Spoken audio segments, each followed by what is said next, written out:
The Trail Ridge Road through Rocky Mountain National Park, much of it over 2 miles high, is one of the world's highest highways, and the highest point on this road is over 1,200 feet up.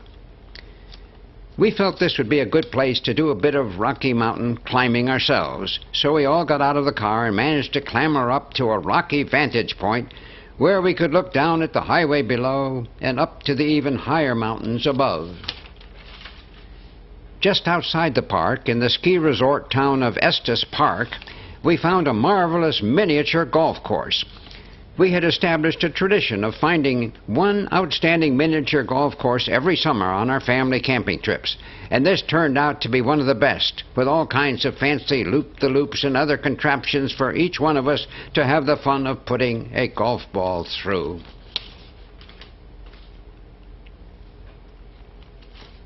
We got a good view of the famous Pikes Peak, Colorado's highest mountain at over 14,000 feet, after driving south through Boulder and Denver, and we stopped for a short visit at the United States Air Force Academy near Colorado Springs.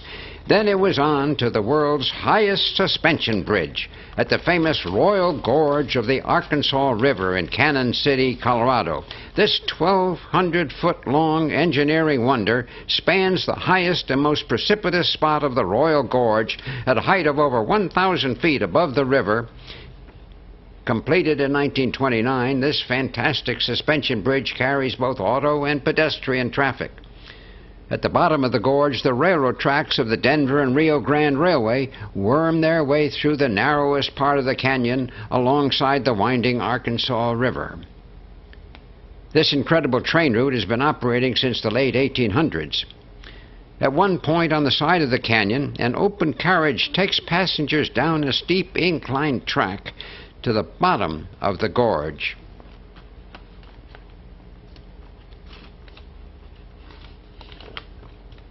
From which the view to the bridge at the top is almost incredible.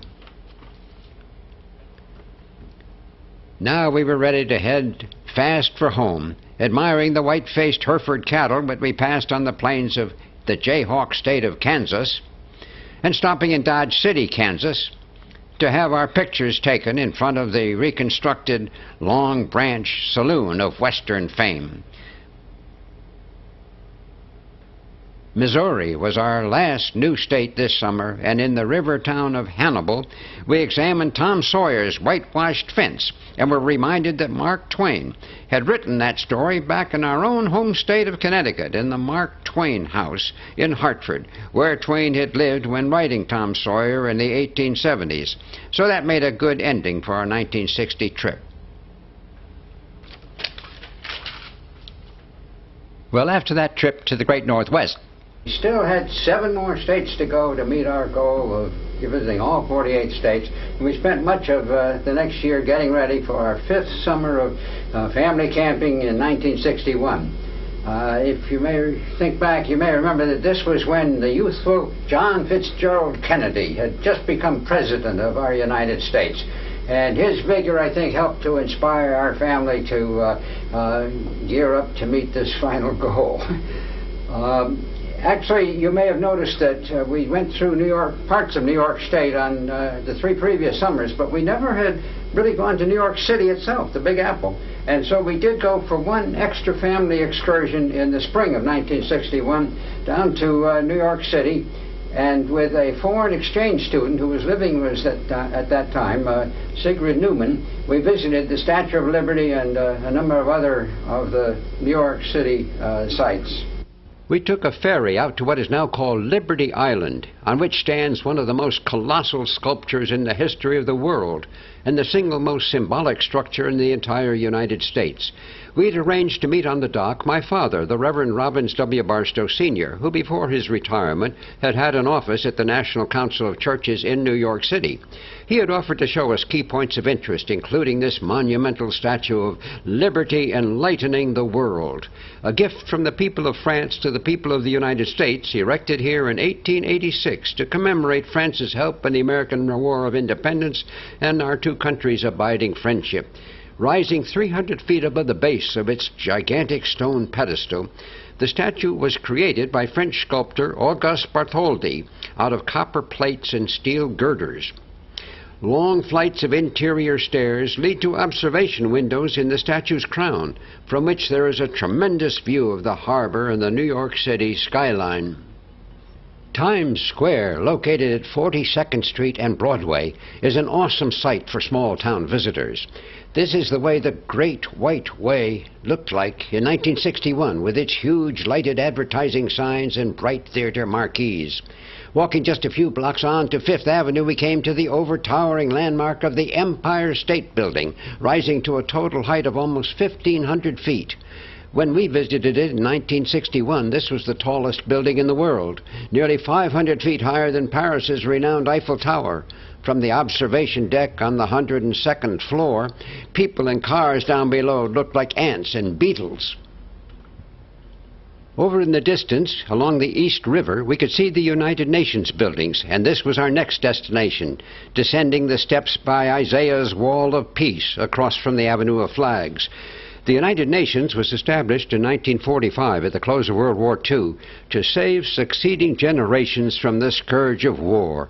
This is the UN's permanent headquarters, including the 39-story Secretariat building, opened here in New York in 1952. It was inspiring to walk past the flags of virtually every nation in the world, including that of Austria, the homeland of our exchange student Siggy.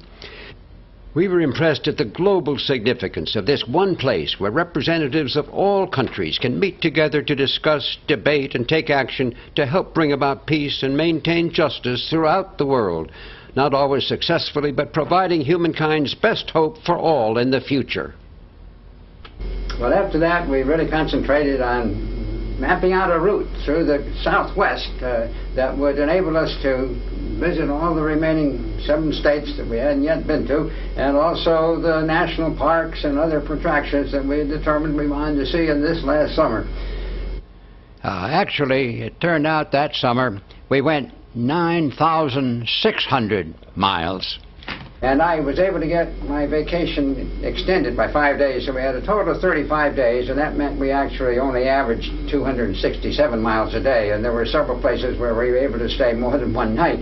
But there were still more than 300 hours of family living in the car, driving on the road.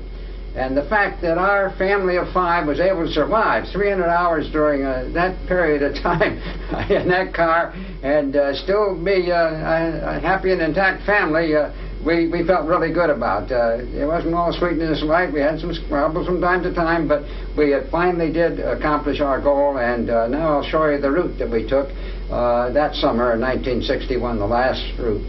In 1961, we started again on our home in Wethersfield, Connecticut, and made a quick trip down here through Ohio, Indiana, and down to Kentucky. That was another new state. Mammoth Cave there. Through Tennessee we'd been to, but Arkansas was a new state. And then across Oklahoma, another new state. And the top part of Texas here, that's another new state. New Mexico, Santa Fe, and up into Colorado again, at Mesa Verde National Park. And then down into Arizona, one more new state, and the Grand Canyon National Park, and then finally came the big moment. We were ready to cross over into our 48th state, Nevada, and that's what we did at the Hoover Dam. And so we'd made our goal, but now we wanted to go on sightseeing. So we went down into California, across the Mojave Desert, and stopped at Barstow, California. There's a town called Barstow. And then we went up and up through to the Sequoia National Park and on up to Yosemite National Park, which we really loved, and then across to San Francisco and down past the Monterey Peninsula, the west coast of California, all the way to Los Angeles, and that's where we went to Disneyland again. We spent a whole other day in Disneyland and the Marine Land of the Pacific, and then on down to San Diego and the San Diego Zoo, and we did go across the border to Tijuana, Mexico. So that we'd been to another country also, and then back across the southern part of the states that we'd been to before, and visiting the Carlsbad Caverns. And in Texas, we went down to San Jacinto and Houston, and over Louisiana, and up through Vicksburg, Mississippi, and on back up the same route all the way home, and boy, we had made it. Well, there